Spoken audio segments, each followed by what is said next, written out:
નમસ્કાર. આજે આપણે ધ્યાન વિશે વાત કરીશું. એ પહેલાં અમારો પરિચય આપીએ. હું doctor S.M. Makwana, PG department of psychology, associate professor, Sardar Patel university, Vallabh Vidyanagar. મારા સાથી મિત્ર doctor Vinubhai D Mogaria, associate professor, education વિભાગ, સરદાર પટેલ યુનિવર્સિટી, વલ્લભ વિદ્યાનગર. આપણે જે વાત કરવાના છીએ તે ધ્યાન અને ધ્યાન વિચલન ઉપર, પરંતુ જે ટોપિક વિશેની વાત કરીએ એ પહેલાં આજની જે સમસ્યા છે એ વિશે વાત કરીશું. ધ્યાન વિચલન પર ઐચ્છિક નિયંત્રણ શક્ય છે કે નહીં તે તપાસવા અંગેના પ્રયોગ વિશેની વાત કરીશું. સાથે સાથે એવું પણ કહી શકાય કે વ્યુત્ક્રમ્ય આકૃતિને આધારે ધ્યાન વિચલનો જે કંઈ પણ થાય તેના અભ્યાસ વિશેની વાત આપણે કરીશું. આ અંગેની કેટલીક પૂર્વ ભૂમિકા, ધ્યાન શું છે, ધ્યાન વિશેની વિશેષ વિગતો, ધ્યાન વિચલન અંગેની કેટલીક બાબતો અંગે આપણા વિદ્વાન પ્રોફેસર ડૉક્ટર વિનુભાઈ મોગરિયા સાહેબ આપને કેટલીક વાત કરશે. ત્યાર પછીની બીજી અન્ય બાબતો વિશે હું આપની સમક્ષ રજૂઆત કરીશ. આ અંગે ડૉક્ટર વિનુભાઈ મોગરિયા સાહેબ આપને વાત કરશે. નમસ્કાર મિત્રો. સાહેબે જે વાત કરી, ધ્યાન જગતમાં કેટલો અગત્યનો વિષય છે તમે જાણો છો. માતા પિતા બાળકોનું ધ્યાન ન રાખે, શિક્ષક બાળકોનું ધ્યાન ન રાખે, નદીના પુલ ઉપર કામ કરનારો માણસ જ્યારે ગેટનું ધ્યાન ન રાખે ત્યારે કેવા કેવા પ્રશ્નો થાય એ તમે જાણો છો.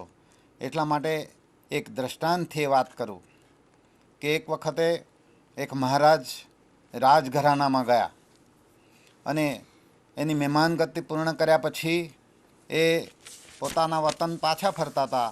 તે વખતે રાજવીએ પૂછ્યું કે મહેમાન, તમને મહારાજ, તમને અમારી મહેમાનગતિ કેવી લાગી?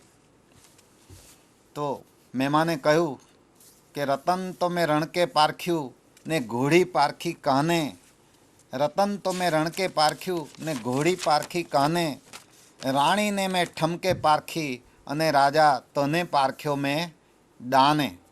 એટલે કોઈ પણ ચીજ વસ્તુની પરખ એ એના આગવા લક્ષણોને કારણે થાય છે અને આગવા લક્ષણો ધ્યાનને દોરે છે. ચાંદીનો રૂપિયો પ્લાસ્ટર ઉપર ટોસિંગ કરીએ, ટોસની જેમ ઉછાળીએ ત્યારે ખડીંગ કરતો અવાજ આવે અને ખોટો હોય તો બોધો અવાજ આવે. સારા ઘરની નારી, રાજઘરાનાની નારી ઉંબરો ઓળંગે અને તરત એના સંસ્કારની ખબર પડે. દાન કરે એવો રાજવી એ એનું વિશિષ્ટ લક્ષણ ગણાય. એવી જ રીતે રાજઘરાનામાં કોઈ અજાણ્યો માણસ પ્રવેશે ત્યારે રાજઘરાનાના અશ્વશાળામાં રહેતી ઘોડી પોતાના કાન ઊંચા કરી દે, સરવા કરી દે. તો આમ દરેક વ્યક્તિ વિશેષનું ધ્યાન કેટલાક લક્ષણોને આભારી છે. કોઈ પણ વસ્તુ કે વિચાર પ્રત્યે ધ્યાન દરેકનું હોય છે જ. કોઈ પણ વ્યક્તિ બેધ્યાન છે એવું ના કહી શકાય. એકી સમયે એક જ વિચાર કે વસ્તુ તરફ આપણું ધ્યાન જાય છે. આપણા શાસ્ત્રોમાં કહ્યું છે કે અષ્ટાવધાની માણસો, શતાવધાની માણસો થઈ ગયા. પણ એ વાત મનોવૈજ્ઞાનિક રીતે પુરવાર થઈ નથી. એક સાથે 8 બાબતોમાં, એક સાથે 100 બાબતોમાં ધ્યાન રાખી શકે એ વાત મનોવિજ્ઞાનમાં પુરવાર થઈ નથી. પણ હા, એ વાત સાવ ખોટી પણ નથી. કારણ કે આપણે જોઈએ છે કે જે બટન ટાંકતો હોય માણસ, જે સ્વેટર ગૂંથતી હોય એવી સ્ત્રી વાત કરતાં કરતાં કામ પણ ચાલુ રાખે છે. એટલે એવું પણ શક્ય હશે એવું કહેવાય છે કે રાજવી હૈદર અલી એ 31 માણસોની, 31 કર્મચારીઓની વાત એક સાથે સાંભળતો અને એના તરફ ધ્યાન આપતો. તો એ વાત જૂઠી પણ નથી, 100% સાચી પણ નથી. પણ આપણે એને સમજવા પ્રયત્ન કરીએ કે એ માણસો કોઈ એક બાબત અંગે વાત કરે, કોઈ એક બાબત સાંભળે, બીજી બાબત સાંભળે, ત્રીજી બાબત સાંભળે, આ દરેક બાબત ઉપર ક્રમિક ધ્યાન આપતા અને છેલ્લે 8 બાબતો અથવા 31 બાબતો પૂર્ણ થતાં એ લોકો પહેલી બાબત ઉપર ઝડપથી આવી જતા. એટલા સ્માર્ટ એ હોતા, એટલા માટે એમને અષ્ટાવધાની કહેતા. તો ધ્યાન એ રોજિંદો મનોવેપાર છે. રોજબરોજ માણસના મનમાં ધ્યાન વિશે આપણે કંઈક થતું જોઈએ છે. વ્યાખ્યાન, અધ્યાપકનું વ્યાખ્યાન સાંભળવા આપણે ધ્યાન આપવું પડે છે. કોઈ સમસ્યાના ઉકેલ માટે ધ્યાન આપવું પડે છે. વસ્તુની કલ્પના, કોઈ વિચારની કલ્પના કરવા ધ્યાન આપવું પડે છે. કોઈ ચિત્ર દોરતા હોય ત્યારે પણ ધ્યાન આપવું પડે છે. રમત રમતા હોય ત્યારે પણ રમતમાં ધ્યાન આપવું પડે છે. તેમ છતાં ધ્યાન બાબત કેટલીક ફરિયાદો છે. સમાજમાં એવી ફરિયાદો છે. મા બાપ કહે છે કે અમારા દીકરા દીકરીઓ રમ્યા જ કરે છે, અભ્યાસમાં ધ્યાન આપતા નથી. શિક્ષકો ટ્યુશનમાં ધ્યાન આપે છે, ભણાવવામાં ધ્યાન આપતા નથી. અમારી દીકરીઓ ઘરકામમાં ધ્યાન આપતી નથી, શરીરની ટાપટીપમાં જ વિશેષ સમય આપે છે. ધંધામાં મશગુલ પતિઓ પોતાની પત્નીઓ તરફ ધ્યાન આપતા નથી. તો એવી સમાજમાં કેટલીક ફરિયાદો છે. તો ધ્યાન જો આટલી મહત્ત્વની બાબત હોય તો એનો ખ્યાલ, એનો અર્થ, એની સંકલ્પના સ્પષ્ટ થાય એ પણ એટલું જ જરૂર છે. ગિલફોર્ડ નામના મનોવૈજ્ઞાનિકે ધ્યાનનો અર્થ આપ્યો છે. એણે કહ્યું છે કે ધ્યાન એટલે વસ્તુ કે વિચારની પસંદગીની પ્રક્રિયા. એણે એમ પણ કહ્યું છે કે ધ્યાન એ શોધનાત્મક પ્રક્રિયા છે. શોધનાત્મક એટલે કે કોઈ પણ વ્યક્તિ કશી પણ વસ્તુ કે પદાર્થ કે વિચાર તરફ ધ્યાન આપે ત્યારે એની શોધ વૃત્તિ એમાં જોડાયેલી છે. દાખલા તરીકે બાળક લખોટીમાં ધ્યાન આપે તો લખોટીમાં રહેલું ફૂલ તોડીને બહાર કાઢવાનું એ વિચારે છે. એવી જ રીતે કોઈ વ્યક્તિ કોઈ પદાર્થને ઓળખવા ઈચ્છે તો એને સૂંઘી જુએ છે, ચાખી જુએ છે, એને સ્પર્શ કરી જુએ છે. કોઈ વિચારને આપણે સમજવો હોય તો આપણે એના માટે શંકા કુશંકા કરીએ છીએ, ત્યારે એ વિચાર આપણામાં સ્પષ્ટ થાય છે. તો ધ્યાન વિશે આટલી વાત કર્યા પછી ધ્યાનનું કેન્દ્ર અને ધ્યાનની સીમા એ શું છે એક નાના દ્રષ્ટાંતથી સમજીએ. હોકીનો ખેલાડી દડા તરફ ધ્યાન આપે એ ધ્યાનનું કેન્દ્ર છે. દડો એને માટે ધ્યાનનું કેન્દ્ર છે. જ્યારે દડો ઝૂંટવી લેવા માટે આજુબાજુ ફરતા, ઘેરી લેતા અન્ય દેશના ખેલાડીઓ એ એને માટે સીમા છે. આમ તમે શિક્ષકને સાંભળતા હો તો શિક્ષકનું વ્યાખ્યાન એ તમારે માટે ધ્યાનનું કેન્દ્ર છે. પણ આજુબાજુ વિદ્યાર્થી મિત્રો અને વર્ગની ભૌતિક પરિસ્થિતિ એ તમારે માટે સીમા છે. એટલે ધ્યાનમાં કેન્દ્ર અને સીમા એ કાયમ માટે અસ્તિત્વ ધરાવતી બાબતો છે. ધ્યાનનું વિચલન પણ થાય છે. એવું નથી કે ધ્યાન એક ધાર્યું લાંબો વખત ટકી શકે. મનોવૈજ્ઞાનિકોના અભ્યાસનું તારણ એવું છે કે ધ્યાન 5 કે 6 સેકન્ડ સુધી વધુમાં વધુ કોઈ એક પદાર્થ કે વિચાર તરફ ટકી શકે છે. કેટલાકનું એકાદ સેકન્ડ, કેટલાકનું 2-3 સેકન્ડ ધ્યાન ટકી શકે છે. વધુમાં વધુ 5-6 સેકન્ડ. આપણે જ્યારે વાંચતા હોઈએ ત્યારે વાંચવાના ખંડમાં ઘડિયાળની ટીક ટીક આપણે સાંભળતા હોઈએ છીએ, પરંતુ આખો વખત આપણને ટીક ટીક સંભળાતી નથી. ક્યારેક આપણે જાણે કે ટીક ટીક થતી જ ના હોય, એનો ખ્યાલ પણ આપણને આવતો નથી અને આપણે વાંચવામાં ધ્યાનમાં પરોવાઈ જઈએ છીએ. એવી જ રીતે જટિલ ચિત્રોમાં આપણું ધ્યાન વધારે જાય. જે સમજવા મુશ્કેલ હોય એવા ચિત્રોને જોઈએ ત્યારે આપણું ધ્યાન વધુ સ્થિર થાય છે. સાદા ચિત્રોમાં ધ્યાન ઓછું સ્થિર થાય છે. કોઈ પણ પદાર્થ કે કોઈ પણ વિચારમાં જે ઘડીએ નવીનતાપૂર્ણ થઈ જાય, નાવીન્યપૂર્ણ થઈ જાય તે વખતે આપણા ધ્યાનનું વિચલન થાય. જ્યાં સુધી નવીનતા હોય કોઈ પણ વસ્તુમાં ત્યાં સુધી આપણું ધ્યાન ટકી રહે છે. થાકને લીધે પણ ધ્યાનનું વિચલન થાય છે. ખૂબ થાકેલા હોઈએ ત્યારે આપણે કોઈ પદાર્થ કે વિચાર ઉપર ધ્યાન સ્થિર કરી શકતા નથી. પરંતુ વિચલન પણ જરૂર છે. આપણને તો ધ્યાન સ્થિર થાય એવું જ ગમે, પરંતુ મગજને આરામ માટે, જ્ઞાનેન્દ્રિયોને આરામ માટે ધ્યાનનું વિચલન થવું પણ એટલું જ જરૂરી છે.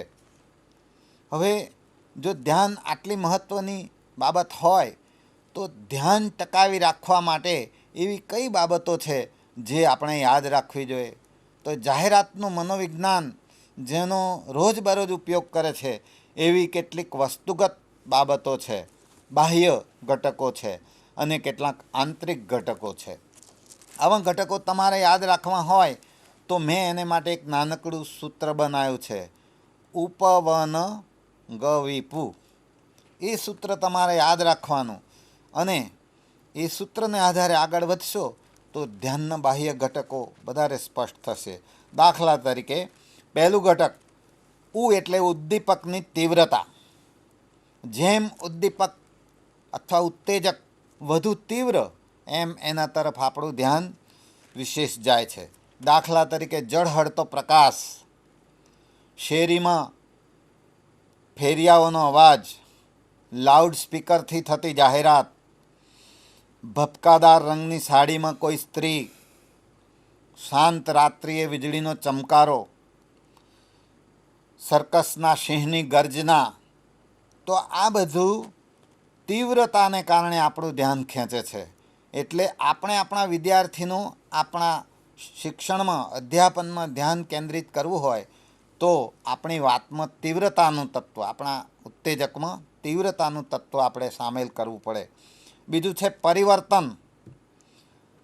રૂમમાં ગોઠવણીમાં કોઈ અસામાન્ય ફેરફાર થાય અને આપણે બહારથી આવીએ તો પરિવર્તનને કારણે આપણું એ તરફ ધ્યાનમાં જાય છે.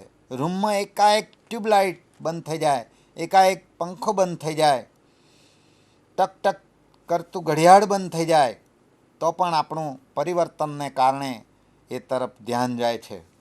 રોજ અધ્યાપક વર્ગખંડમાં ઇન્સર્ટ કરીને આવતા હોય અને આજે જબ્બો લેંગો પહેરીને આવે તો પણ પરિવર્તનને કારણે આપણું ધ્યાન જાય છે. એવી જ રીતે ત્રીજું ઘટક છે વસ્તુનું કદ. જેમ વસ્તુનું કદ મોટું એમ આપણું ધ્યાન એ તરફ વિશેષ જાય છે. રસ્તે જતા હાથી તરફ, રસ્તે જતા ઊંટ તરફ, દુકાને ટીંગાવેલ મોટા બૂટ તરફ, મોટા ચંપલ તરફ, મોટી પતંગ તરફ આપણું ધ્યાન તરત જ જાય છે. એટલે જાહેરાત કરનારા પોતાની દુકાનો પર આવી વસ્તુઓ ટીંગાવે છે. ચોથું બાહ્ય ઘટક છે નવીનતા. જેમ વસ્તુ નવી, જેમ વિચાર નવો એમ એ તરફ આપણું ધ્યાન ઝડપથી જાય છે. દાખલા તરીકે આપણા વર્ગખંડની અંદર નવો દાખલ થયેલો વિદ્યાર્થી પ્રથમ દિવસ આવે તો સૌનું એના તરફ ધ્યાન જાય છે. નવા જોડાયેલા અધ્યાપક આવે એમના તરફ પણ આપણું ધ્યાન જાય છે. નવી ડિઝાઇનવાળી સાડી પહેરીને કોઈ મેડમ પ્રવેશે તો એના તરફ પણ આપણું ધ્યાન જાય છે. નવી ભોજનની વાનગી જે આપણે પહેલાં કદી આરોગી ના હોય એના તરફ પણ આપણું ધ્યાન ઝડપથી જાય છે. ઝૂમાં આવેલ નવું પ્રાણી, નવું બાળકનું રમકડું, ચિત્ર વિચિત્ર પહેરવેશ પહેરેલી કોઈ વ્યક્તિ, કોઈ આસપાસથી આવતી વિચિત્ર પ્રકારની ગંધ અને બાઇક ઉપર જતા યુવાનો જે વિચિત્ર પ્રકારના હોર્ન વગાડે છે એ સૌ તરફ નવીનતાના તત્વને કારણે આપણું ધ્યાન જાય છે. પાંચમું ઘટક છે ગતિ. દોડતી મોટર, દોડતી ગાડી, રિક્ષા, સર્કસની જાહેરાત કરતી સર્ચલાઇટ, શિકાર કરવા ચાલતો શિકારી, હુમલો કરવા જતું હિંસક પ્રાણી, લપાતો છુપાતો જતો આતંકવાદી. આ બધામાં આપણું ધ્યાન ગતિના તત્વને કારણે જાય છે, એમના હલનચલનને કારણે જાય છે. એવી જ રીતે છઠ્ઠું તત્વ છે, છઠ્ઠી બાબત છે વિષમતા. જેમ વિરોધ વધુ, પદાર્થ કે વિચારમાં વિરોધ વધુ, વિષમતા વધુ, તેમ આપણું ધ્યાન તેના તરફ ઝડપથી જાય છે. દાખલા તરીકે તાડ જેવો ઊંચો પતિ હોય અને એને ઠીંગણી પત્ની એની સાથે ચાલતી હોય તો આપણું ધ્યાન એના તરફ જાય છે. મોટા મહેલ પાસે કામવાળીનું ઝૂંપડું હોય તો એના તરફ વિરોધને કારણે આપણું ધ્યાન જાય છે. એવી રીતે ઇંગ્લેન્ડની ટીમમાં કોઈ વેસ્ટ ઇન્ડિઝનો હબસી કાળો ખેલાડી જોડાયો હોય તો એના તરફ પણ વિષમતાને કારણે આપણું ધ્યાન જાય છે. એવું સાતમું એક બાહ્ય તત્વ છે પુનરાવર્તન. જેનું પુનરાવર્તન વારંવાર થાય તે વસ્તુ, પદાર્થ કે વિચાર તરફ આપણું ધ્યાન ઝડપથી જાય છે. દાખલા તરીકે પ્રશ્નપત્રમાં દર વર્ષે પૂછાતા પ્રશ્નો, એકના એક પ્રશ્નો, વારંવાર રેડિયો પર આવતું ગીત, શિક્ષક દ્વારા એક જ મુદ્દાની વારંવાર થતી છણાવટ, ઘડિયાળમાં અટકીને વાગતું એલાર્મ, ઝબૂકતી લાઇટો, લગ્ન મંડપમાં ઝબૂકતી સિરીજો, આ બધામાં જે પુનરાવર્તન થાય છે, આવર્તન થાય છે, તેને કારણે આપણું ધ્યાન વિશેષ જાય છે. તો મિત્રો, જો વિદ્યાર્થીઓનું ધ્યાન આપણે વર્ગખંડમાં, શિક્ષકોનું ધ્યાન આપણે આપણા તરફ આકર્ષિત કરવું હોય તો ધ્યાન આકર્ષનાર આ બાહ્ય ઘટકોનો આપણે રોજબરોજના જીવનમાં ખ્યાલ રાખવો જોઈએ. ધ્યાન આકર્ષનાર